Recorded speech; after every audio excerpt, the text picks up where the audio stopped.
Hello and welcome to Note Quiz number 4 on inequalities. So the goal of this note quiz is to talk about linear inequalities, nested inequalities, absolute value inequalities, polynomial inequalities, and finally rational inequalities. So a lot of variety here. It's really important to keep in mind that when you're solving inequalities, the big difference between them and equations is that equations have finite numbers that are typically solutions, and inequalities have sets of numbers that are solutions. So we have to use either set notation or the preferred interval notation to express our answers. And the other rule to keep in mind is anytime you multiply or divide by a negative number, you have to reverse the direction of the inequality. So those are some ground rules to keep in mind as we go ahead and start solving these problems. So for the first one, we're going to isolate the m. So I'm going to subtract 1 from both sides and get negative 4m is greater than positive 4. We are now going to divide both sides by negative 4. And in the process of doing so, we have to make sure we reverse the inequality. I like to circle them in this case to kind of remind myself of that. So you end up with m is now less than negative 1. And again, we're now getting a set of solutions. There's an infinite number of m's that make this true. I like to draw these in a number line and stick the number negative 1 on it. And then we use the convention of an open circle when it's a strict inequality and a solid filled in dot when it's a inclusive inequality with an equals bar underneath the inequality symbol. So for this one, we're going to use, again, a open dot. Then remember that numbers that are less than negative 1 are going to be left of negative 1. So we shade this part of the number line, and we can now answer our question. Since that solution extends to the far, far left of the number line, it starts at negative infinity, and it ends at negative 1. Our infinities are always going to have round parentheses to cap them off, and then the negative 1 is going to have a round parenthesis because we do not want to include negative 1 as a solution. You'll notice here that negative 1 does not make that inequality true. Negative 1 is not less than itself. So that's our solution in interval notation and plotted on a number line. So let's move on to the next problem. For the next one, we're going to notice that it has a fraction. So let's clear out that fraction. We're going to multiply both sides by the LCD, which is going to be positive 3. And multiply both sides by 3. That's going to give us a negative 6 is less than negative 5y plus 12. Make sure you distribute that 3 to both of those terms. We now subtract the 12 from both sides. So we have negative 18 is less than negative 5y. We will now divide both sides by negative 5. And once again, we have to reverse the direction of the inequality, so I like to circle those. Now when we write this over again, you will notice that the y is now going to have the inequality symbol pointing as a less than. And then we get 18/5 for our boundary of our solution. Once again, plot the number line. Use open circle because of the less than. And once again, we are shading to the left. So that solution is going to be negative infinity to 18/5, both with round parentheses. For the last problem on this page, you will notice that we again have fractions. This time around, we will multiply both sides by a positive 35. And again, we distribute to both of those terms. So when we have 35 times 3 plus x over 7 minus 35 times x plus 3 over 5 is less than negative 35x over 35. And again, all of our fractions will cancel out. In the first one, we have a 5 left over from the cancellation. In the second term, we've got a 7. And then over there on the right, we just have a negative x. So we've got 5 times 3 plus x minus 7 times x plus 3 is less than negative x. We now distribute and combine those like terms. We have a 15 plus 5x minus 7x minus 21 less than negative x. Combining like terms. 15 take away 21 is going to be negative 6. I have minus 2x is less than negative x. I can now add the x to both sides. I can add the 6 onto both sides. And that's going to take me down to, looks like negative x is less than 6. Dividing both sides by a negative 1. And reversing my sign, I get x is greater than negative 6. On my number line, I'm going to put my negative 6. Use an open circle. This time I'm looking at greater, so I'm shading to the right.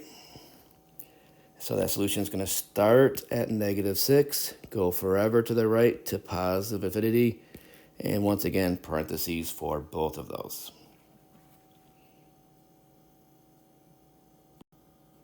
All right, so let's move on now to the next page. And we once again have inequalities. Page 2, there we go. Like, we missed a page there. All right, so again, we notice we have inequalities. This one has a lot of simplification that needs to be done before we can get to a solution. So let's kind of walk through and take it in steps. So with inequalities of this form here, or equations for that matter, it's always best to work from the inside out. So let's start doing that. We're going to have a 10 minus a 4. Inside the parentheses, we got 5 minus 3x minus 3 less than or equal to, and we'll distribute on the right as well. That's going to be 6 minus 15x. We can now do a little bit of combining of like terms. Inside the parentheses, that's going to be 2 minus 3x less than or equal to 6 minus 15x. We can now distribute that 4. So that's 10 minus 8 plus 12x less than or equal to 6 minus 15x. Combining like terms again, 10 minus 8 is 2 plus 12x less than or equal to 6 minus 15x. We're now going to add 15x to both sides to move it away from the right-hand side. And we're going to subtract 2 from both sides. So when we're done with that and the dust settles, we've got 27x is less than or equal to 4. Divide both sides by 27. And we end up with x is less than or equal to 4 over 27. On the number line, this time around, we have a little something different. We're going to have a filled in dot at 4 over 27. So we'll fill that in solid there. And we're going to shade to the left for less than. So my solution is going to start at negative infinity, end at 4/27. Infinities are always round, but this time we're going to use a square bracket on the 4/27 because we are including that number. All right, so now we're going to move on to what are called nested inequalities. The good thing is we can solve them just like a regular inequality. And we will just do, instead of something to both sides, we're doing it to all 3 parts. So the idea, again, is to isolate that x. First thing we're going to do is subtract 3 from the middle, and from the right, and from the left to keep everything equal and balanced. That turns into negative 12, less than or equal to negative 4x, less than 8. We almost have the x isolated. We need to divide now by a negative 4. And again, we will do that to all 3 parts of the inequality. And remember, you have to switch the sign if you multiply or divide by a negative. So negative 12 divided by negative 4 is negative 3. The inequality is reversed. We have x in the middle, inequality reversed, negative 2. And actually, negative 12 divided by negative 4 was positive 3, so be careful there. There we go.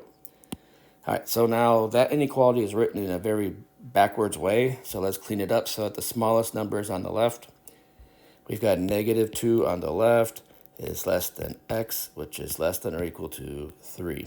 Again, both of those inequalities are equivalent, but we always like to read from smaller to bigger as we go from left to right.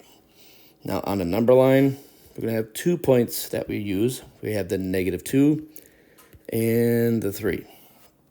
The negative 2 is going to have the open circle because of the strict inequality. The 3, however, is going to have a filled in circle because we are including that number as a solution. And that inequality looks like the x is between those two numbers, and you're exactly right if you're thinking that way because the x is bigger than the negative 2, so it's right of that. At the same time, it is less than or equal to 3, so it's left of the 3. And that gives you everything in between.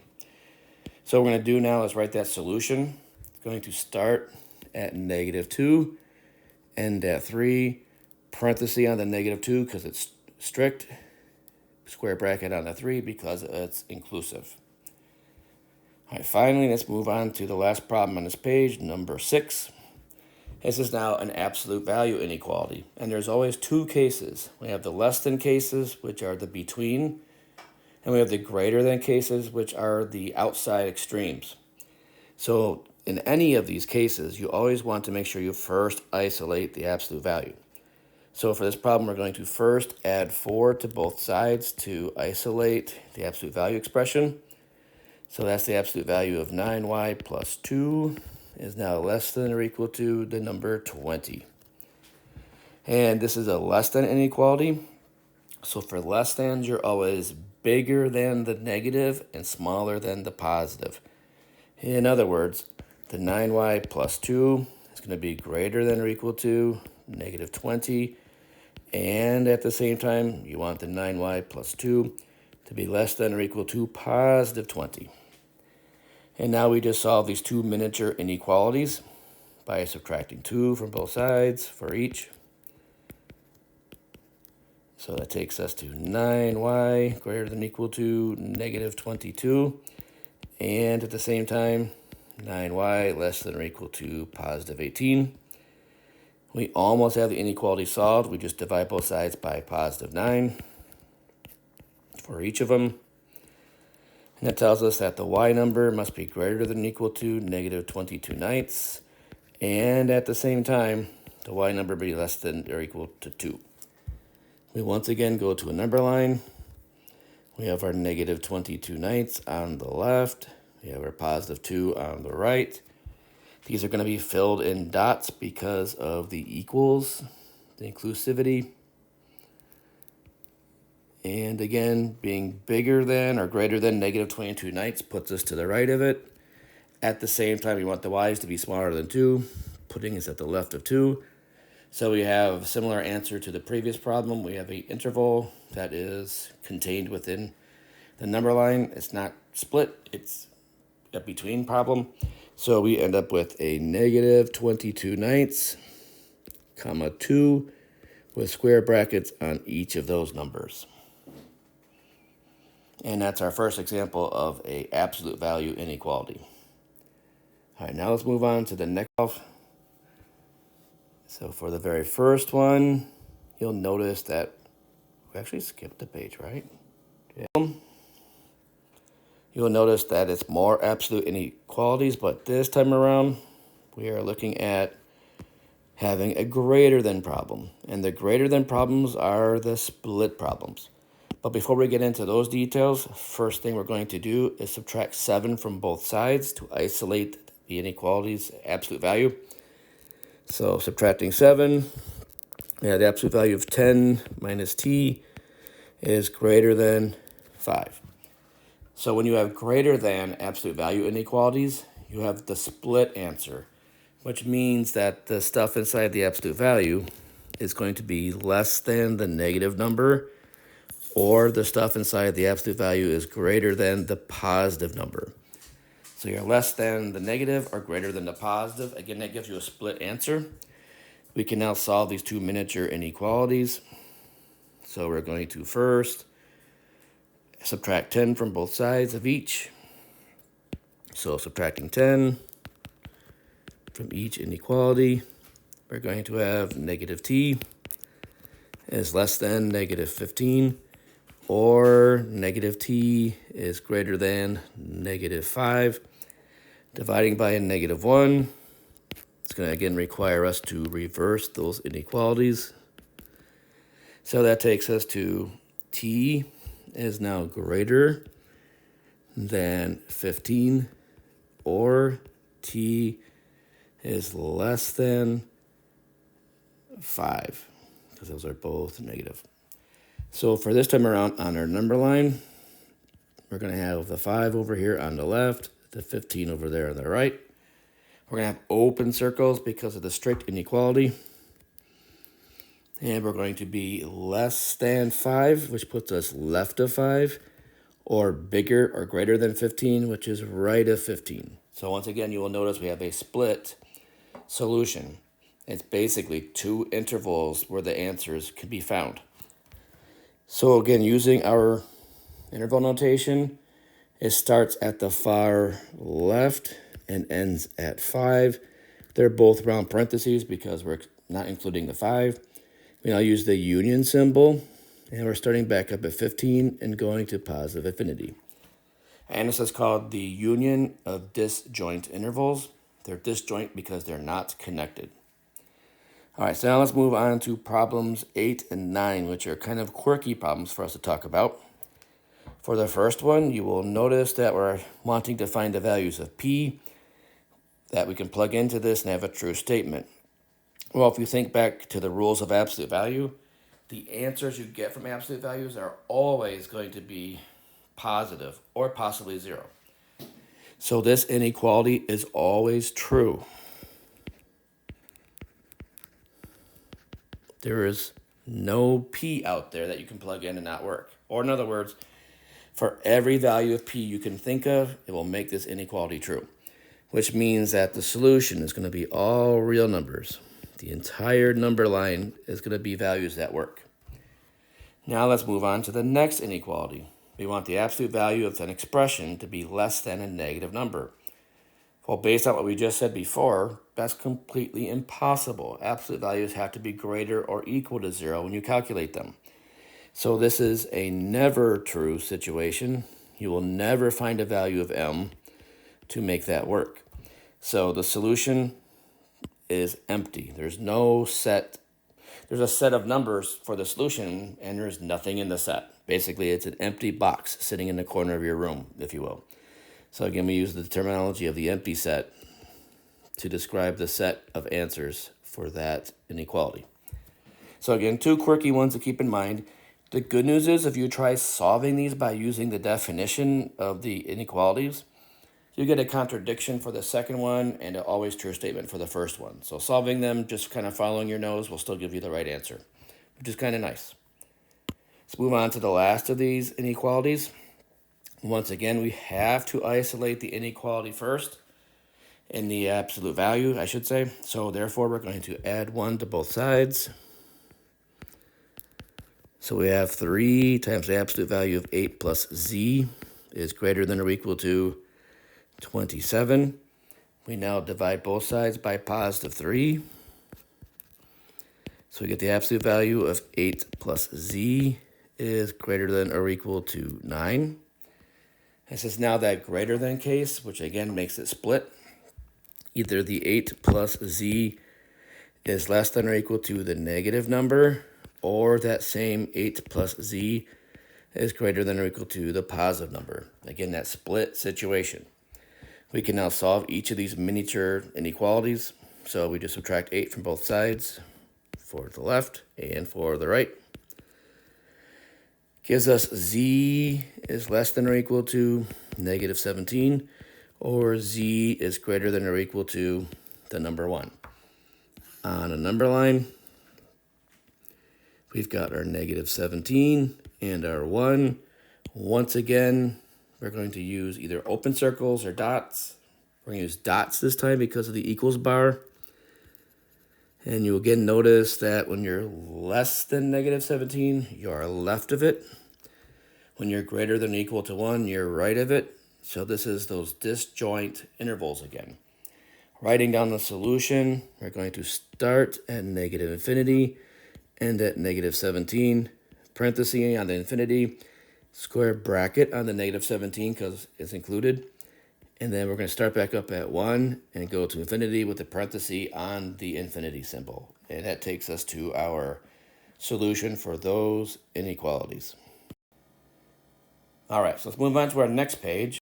And we're going to look at a little bit of function notation. So we're going to talk more about functions in the upcoming note quizzes. But for right now, the idea is to use a graph of a function to answer an inequality. So the idea here is to look at what it means to be greater than 0 for y values in the graph. And those are always going to be the values that are above. And so here you'll notice that we are above on this piece of the graph and this piece of the graph.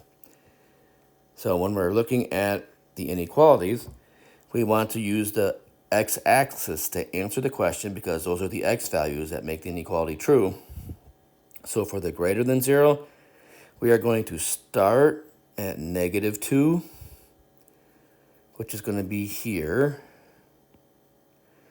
So it's going to be from negative 2, and it's going to end at 0.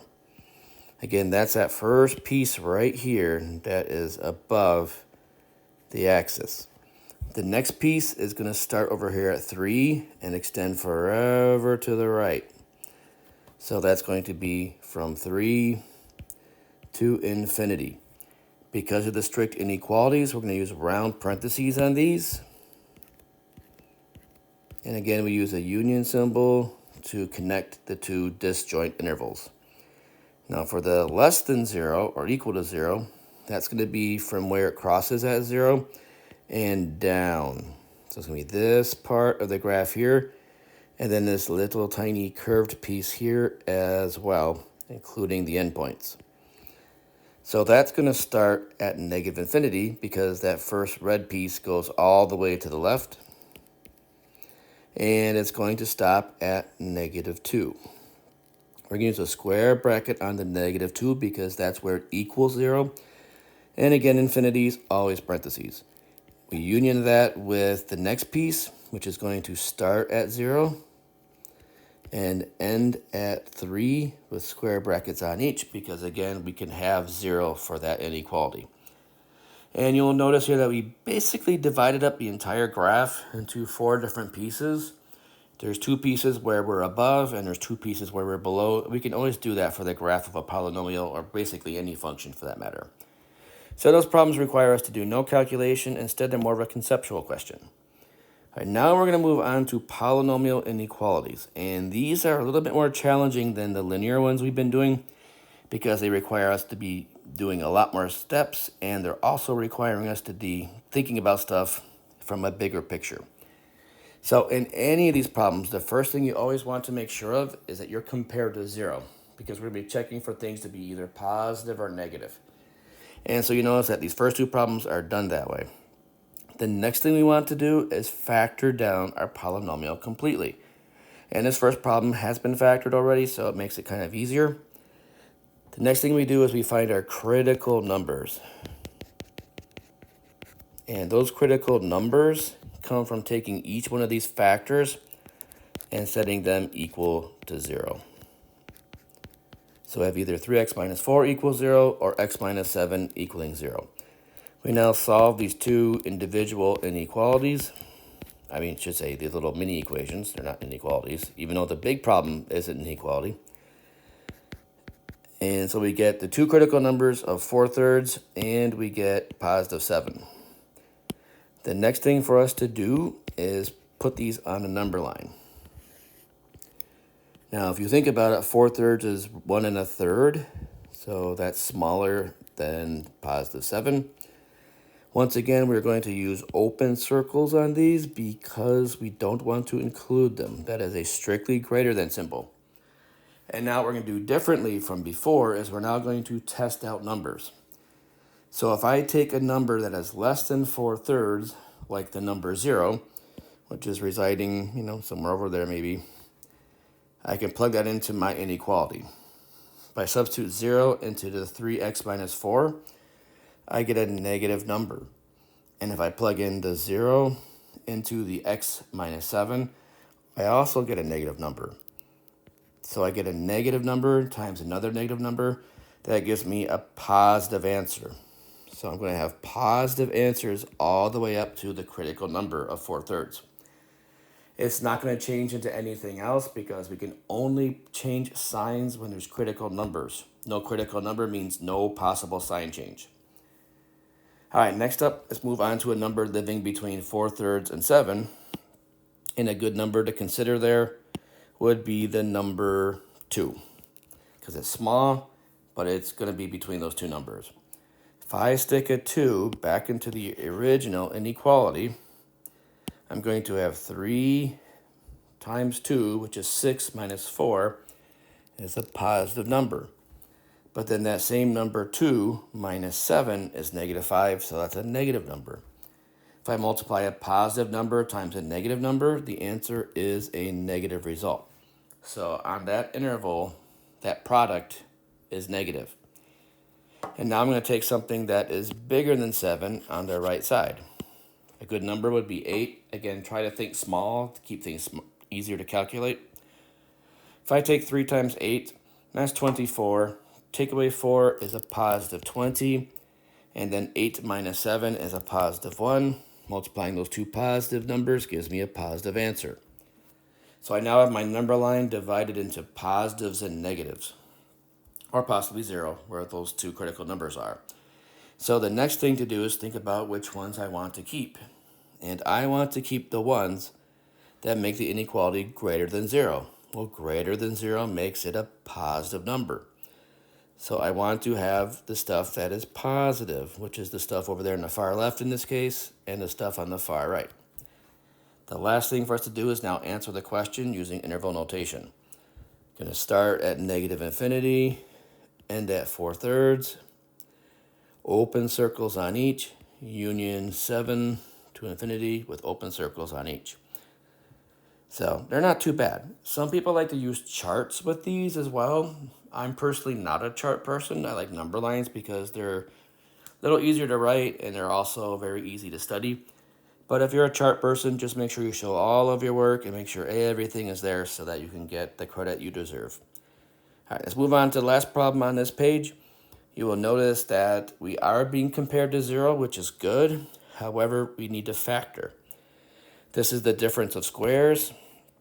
This is 4w plus 3 and 4w minus 3 greater than or equal to 0. Again, 4w times 4w makes 16w squared, and 3 times 3 makes 9. That's our thinking. We now take each one of these, set them equal to 0 to get those critical numbers. First one is 4w equals negative 3, divide by 4, and my first w value is negative 3/4. The other one, we add 3 to both sides. We get 4w equals 3. Dividing by 4, we get w is 3/4. So we have negative 3/4 and positive 3/4 as our two critical numbers. Once again, let's put them on a number line. Negative 3/4 is over there. Positive 3/4 is over there. We're now going to use solid dots because of the equals bar underneath the inequality symbol. And once again, we're going to test out numbers. So once again, we'll start with the easiest first, kind of build some confidence. If you take 0, which lives between those two numbers, and plug it in, you will notice that you get a negative answer. So when it's 0, it's negative. You will notice if I take something bigger than 3/4, like the number 1, the first one is going to be positive, and so is the other one. They're both positive. So that is positive stuff. And then if I take negative 1 and plug them both in, you will notice that I'm going to actually get both of those factors being negative. Their product, when I multiply them, is going to make a positive number. So this time around, I want the stuff that's greater than or equal to 0. So I'm still going to start at negative infinity and end at negative 3/4. I'm going to have a square bracket this time on the negative 3/4. Starting back up again, 3/4 to infinity with a round parenthesis on the infinity symbol and a square bracket on the 3/4. And again, numbers over here and numbers over there make the inequality true.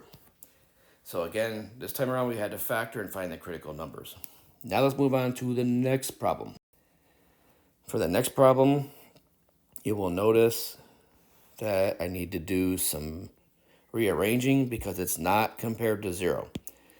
So the first thing I'm going to do is do a little bit of multiplying, distributing if you will. So that's going to be 5t squared plus 25t is greater than 3t plus 15. I now want to move everything over to the other side so that I can factor this down nicely. So I'm going to actually move the 3t over. And I'm going to subtract 15 from both sides as well. When we combine our like terms, that's a 5t squared minus 22t minus 15 is now greater than 0. Again, we have to be compared to 0 for these inequalities. Now we need to factor this, and you might be a little rusty with this because it's been a couple of weeks since we've done a lot of factoring.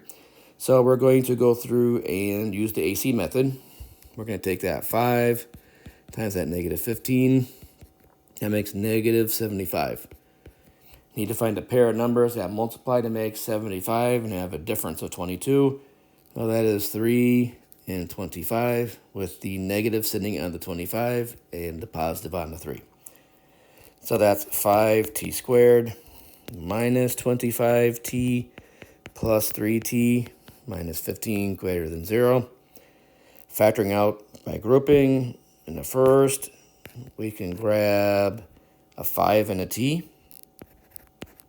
Leaving with t minus 5. In the second, we can pull out a 3. Leaving with a matching t minus 5, which we have to have. So we can take out the common t minus 5, and we're left with 5t in the first and plus 3 in the second. We now take each one of those, set them equal to 0. So t is equal to 5, or 5t plus 3 is equal to 0. So 5t is negative 3, divided by 5, and I get negative 3/5. So t is equal to 5, and t is equal to negative 3/5 are my two critical numbers. Put them on a number line. Negative 3/5 is on the left, 5 is on the right.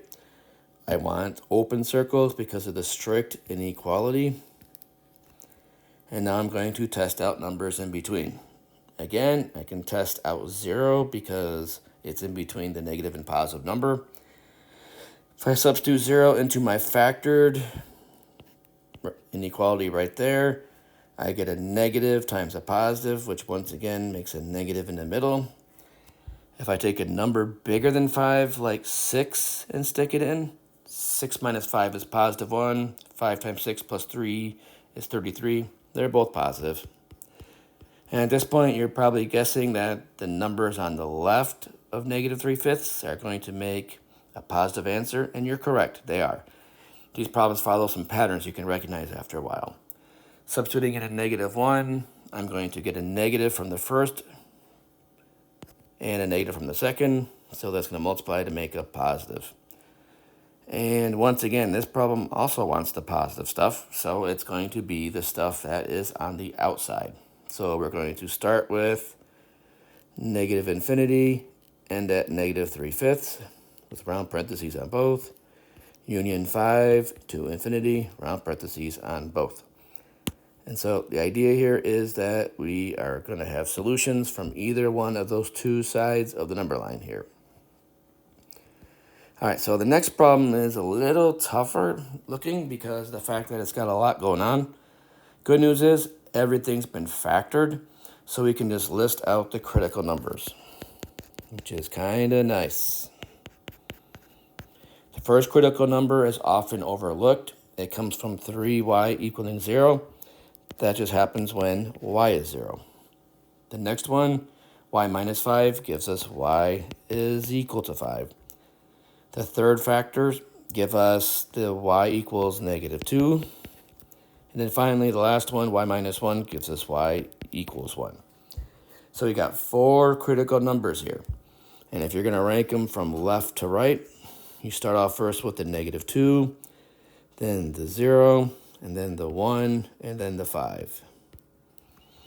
And we're going to be equal to 0 at all of these, so we're going to put those numbers there. And now we have to test things out. And it's very helpful when you're testing things out to kind of keep track of everything. So let's first start with a number that is going to be easy. So let's take -3. So we're going to take and walk -3 through this calculation very, very carefully. So in the first one, if I stick in a -3, 3 times -3 is a negative number. In the next one, I'm going to have -3 minus 5, which is negative. But when I square a negative, I get a positive result. In the third one, -3 plus 2 makes -1, and -1 cubed is a -1. And then finally, for the fourth, if I take a -3 and stick it in, that's going to give me -4 squared, which is a positive. So if I multiply 2 negatives and 2 positives, I get a positive result. So when x, or I should say y, is -3, I get a positive answer. Now let's move on to something between -2 and 0. Between -2 and 0, I can find -1, which is pretty easy to work with.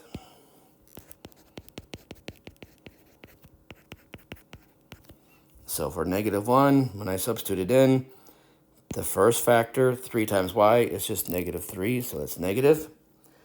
If I take a -1 and take away 5, that makes -6. -6 squared is positive. If I take that same -1 and add it to 2, that makes a positive 1. And then that -1, take away 1 is -2. Squaring it makes it positive. So if I multiply one negative number times 3 positives, the result is negative. All right, next up, we now move on to the positive side of the graph. Unfortunately, we have to use a fraction when you're between 0 and 1. So between 0 and 1, let's take the number 1/2. If I take a 1/2 and plug it into 3y, it's positive 3/2. If I take a 1/2 and take away 5, that's -4.5, but I'm squaring it. If I take that same 1/2 and add it to 2, that's 2.5. Cubing it is positive. For the last one, if I take a 1/2, take away 1, a 1/2 subtract 1 is -1/2. Squaring it still makes it positive.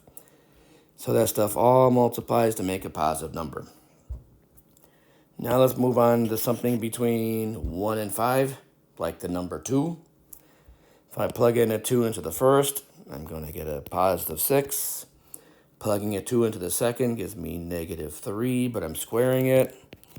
2 plus 2 is 4. Cubed is positive. 2 minus 1 squared, positive. So that stuff is positive as well.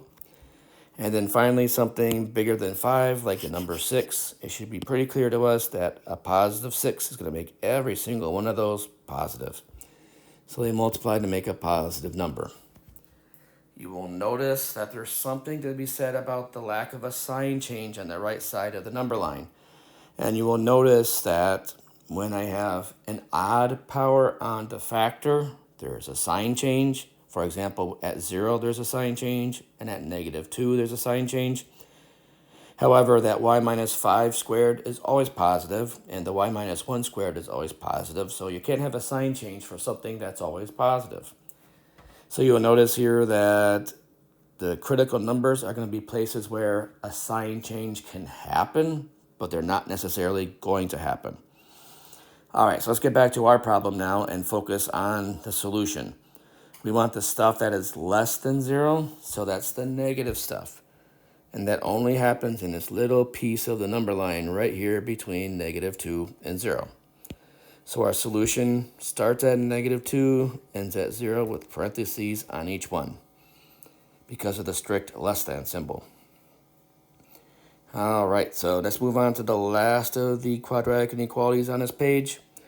We're going to first factor and then find the critical numbers, build the number line, and do some testing. All right, so right here, you can either factor this with a substitution or just recognize that it's going to take a w squared times another w squared to make this. And then we can find two numbers that multiply to make 25 and add up to 26. They're 25 and 1. They're both negative because they multiply to a positive 25 and add up to a negative 26. So minus 25 and a minus 1. You now see that we have the difference of squares here. So we can factor this as w plus 5, w minus 5, and the other one is w plus 1, and w minus 1 less than or equal to 0. And we can read off our critical numbers just by looking at the parenthesis factors. The first one is negative 5. The second one is positive 5. The next one is negative 1. And finally, positive 1. You could also solve those using the square root property since we're just setting them equal to 0. But this worked as well, factoring. So next up, let's go through and stick all four of these on my number line. Going to start at negative 5, move on to negative 1, and then 1, and then positive 5. Because of the equals bar, I'm going to put solid dots on each of these. And now I need to once again test out numbers. What's really important to stress here is you can use any of these three inequalities to test positive versus negative. So I'm going to take and use the number 0 because that lives between negative 1 and 1. If I stick a 0 into the original inequality, I just get 25, which is going to be a positive number. So I'm going to put pluses here when I'm having w equals 0. Something between 1 and 5 would be the number 2. If I stick a 2 into this, you will notice that the first factor, w squared minus 25, is negative, and the second one is positive. Negative times positive makes negative. If I take something bigger than 5, like the number 6, you will notice that both of those factors are positive, so I get positive stuff. Backtracking, something between negative 5 and negative 1, negative 2, because of the squares, gives me the same answer as before. Something smaller than negative 5, such as negative 6, gives me the same answer as positive 6, again because of the squares. So that's my sign chart. I now go through and I want to keep the stuff that is less than 0, which means I want the negative answers. So that's going to start from negative 5 to negative 1 with square brackets on each one. And then I pick up more negatives from 1 to 5 with square brackets on that as well. So again, process is to make sure it's first compared to 0. Solve by factoring. Get your critical numbers from the factoring process. Build a number line, putting your critical numbers on it, and then pick test values in between the critical numbers to see if you're positive or negative. So that process will work for all of these quadratic and higher degree polynomial inequalities. All right, so let's move on to the next page, and we're going to look at some rational inequalities, which are pretty similar to the polynomial inequalities. All right, so first up, let's take a look at the first problem, number 17. Once again, we're going to find our critical numbers by looking at the factors of the numerator and denominator. So from the denominator, we see that we've got x plus 8 equals 0. So x is negative 8. And then from the numerator, we got 5 minus x equals 0. So x is equal to 5. So once again, we got critical numbers to put on a number line.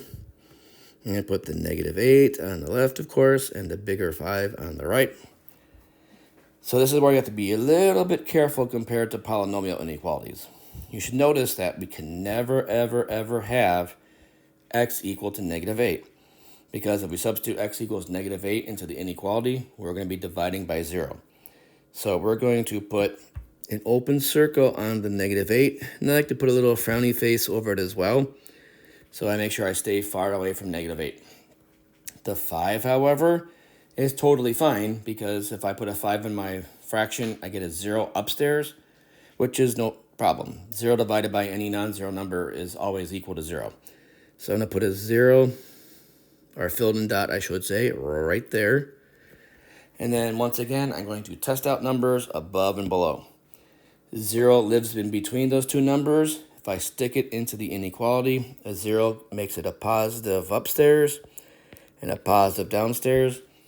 Dividing two positive numbers gives me a positive answer.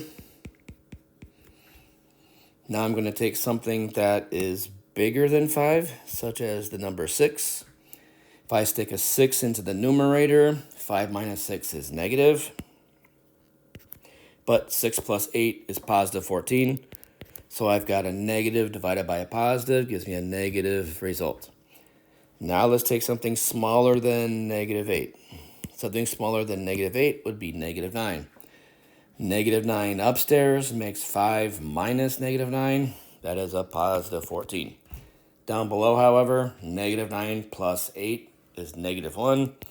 So I'm dividing a positive by a negative. The fraction is a negative answer. So now I'm going to go through and see what I want to keep.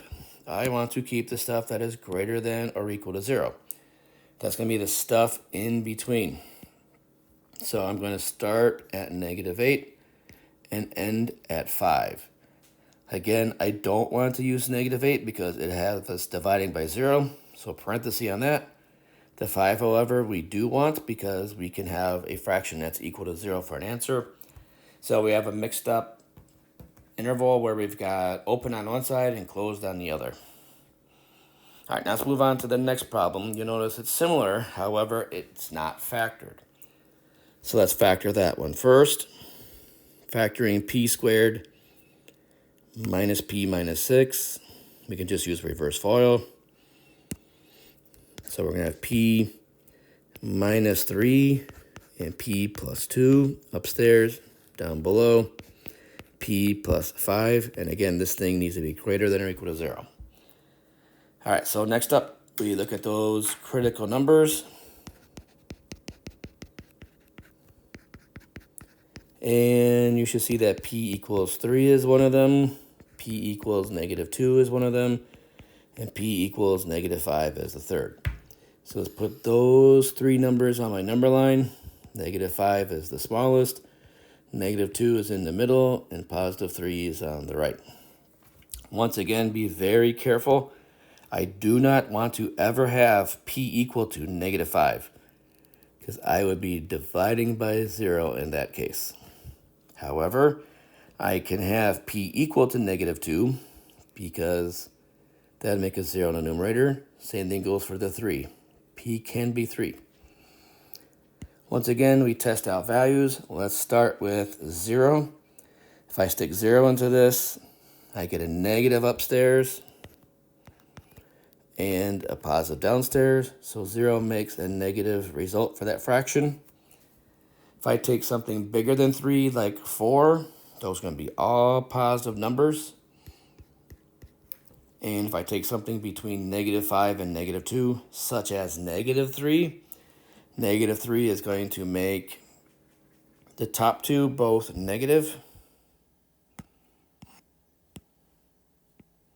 But it's going to make the bottom positive. So -3 makes that, that, and that. So positive.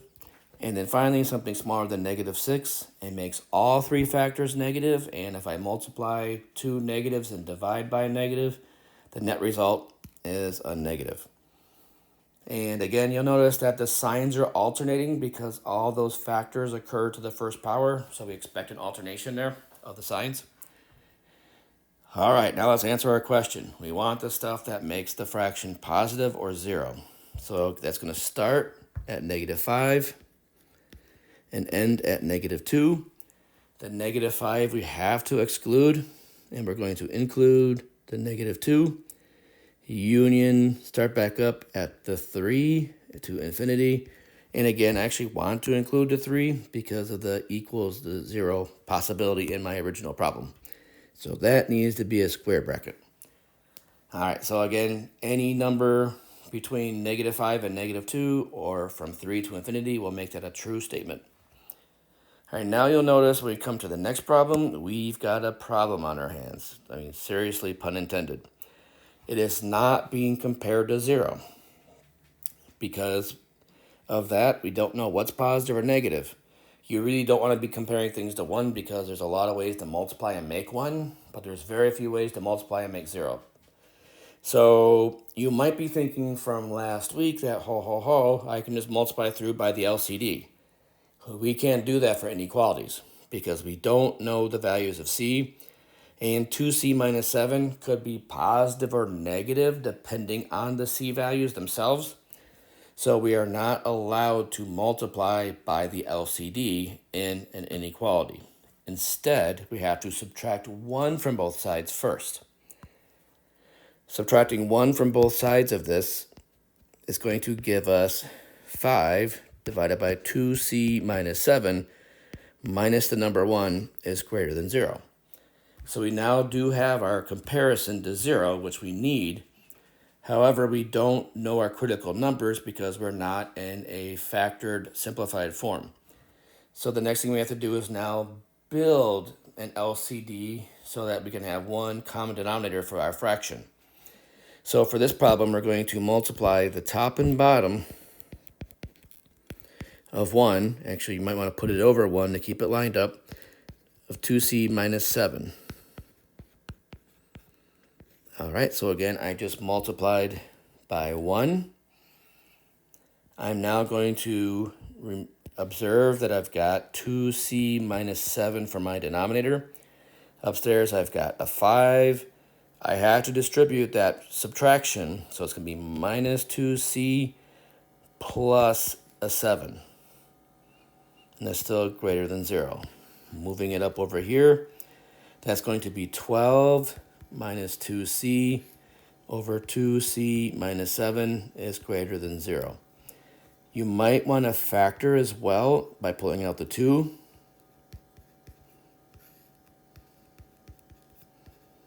And now we can find our critical numbers pretty easily. C should be equal to 6. And I'll skip a little bit of steps here. If you set that equal to 0, the 7 goes to the other side. We divide by 2. 7/2 is the other critical number. Put them on the number line. 7/2 is living on the left. And then the 6 is on the right. And we're going to put open circles on both the 6 and the 7/2.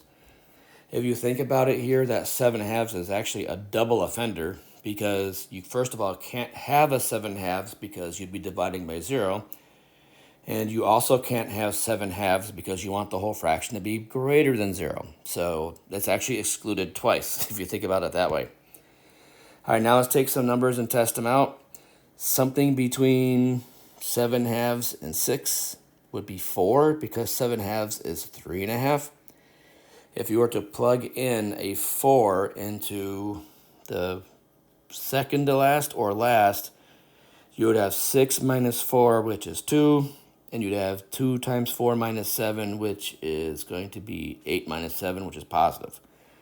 So 4 makes that stuff positive. I now take something bigger than 6, like 7. 7 in the top makes it negative. 7 down below makes it positive. Dividing makes that fraction negative. And you can now take the number 0 and plug it in. If you plug in the number 0, you're going to get a positive upstairs and a negative downstairs, making a negative fraction. All right, now we want the positive stuff. So that's going to start at 7/2 and end at 6 with the round parentheses on both. All right, so again, the idea is any number between 7/2 and 6, excluding those two numbers, will make this true. All right, so let's move on to, I think, our last problem is a more complicated rational inequality. So you'll notice again that first of all, it is not being compared to 0. So we have to put it in that form first. So we're going to move the minus 2z to the other side by adding. So we're going to add 2 over z to both sides of the fraction. So that's going to give us 8 over z plus 5 plus 2 over z strictly greater than 0. And then just like before, we're going to get an LCD. The LCD for this problem is z and z plus 5. But remember, we can't multiply by the LCD because we don't know if it's positive or negative. So instead, we're going to build a common denominator for each of the fractions that we're adding together.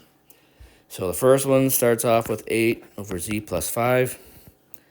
We're going to multiply the top and bottom of that fraction by z. For the middle, or second term, I should say, we're going to multiply the top and bottom by z plus 5.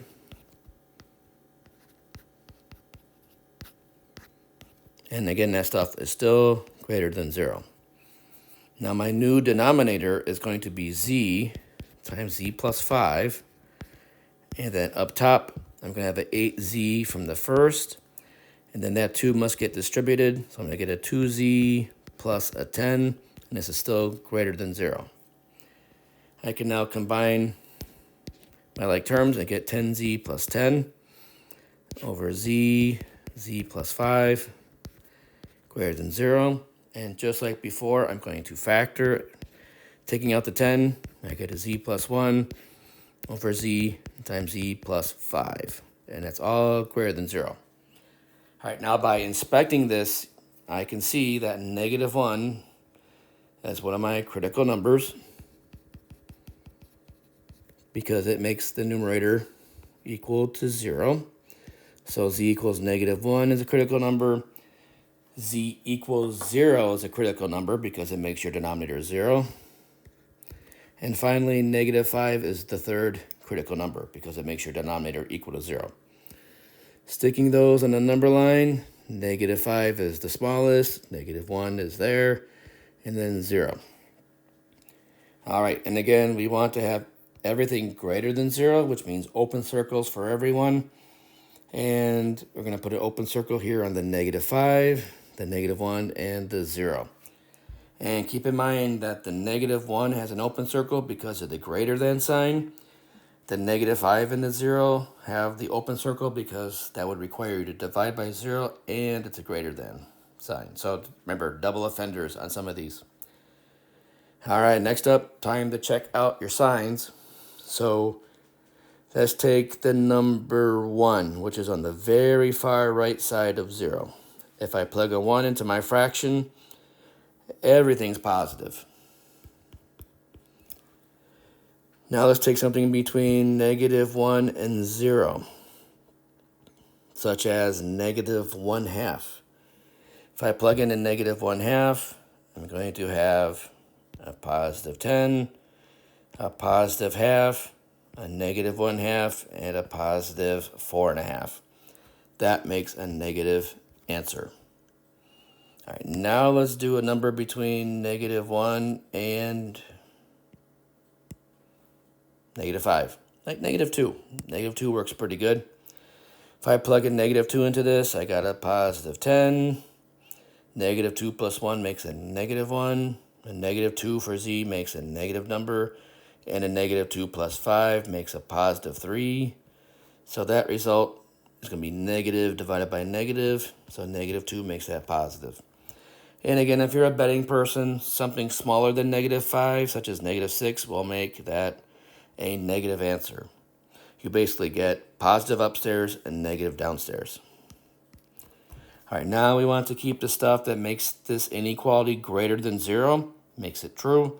So that's going to start at the negative 5 and the negative 1.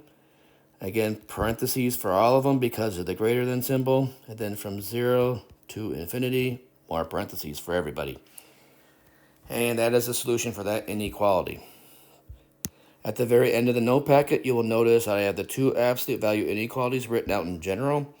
And you might want to make sure that if you are using these, you memorize them. And if you are allowed the option of a note card, I would probably put them on a note card as well. And that takes us to the end of note quiz number 4 on inequalities.